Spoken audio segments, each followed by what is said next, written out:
na pagkatuwaan ng It's Showtime family ang isang contestant sa tawag ng Tanghalan Kids. Kanina nga sa nasabing singing competition ay kinanta ng isang bata ang awiting may titulong stand-up.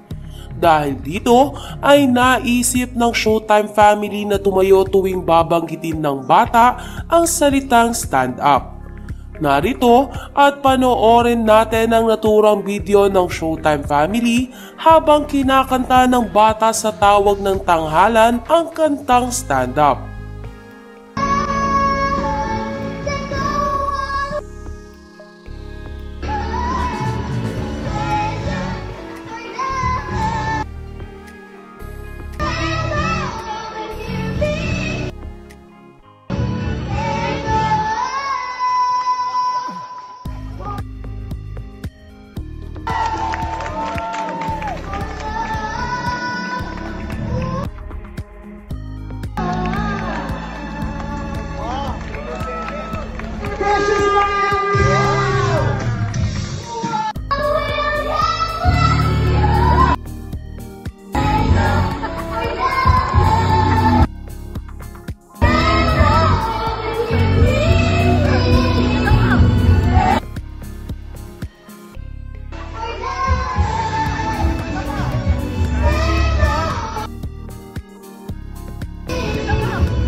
Samantala, dahil sa mga ganitong good vibes na dala ng Showtime family ay mas lalong na-appreciate ng madlang people ang kindness na meron ang mga It's Showtime hosts.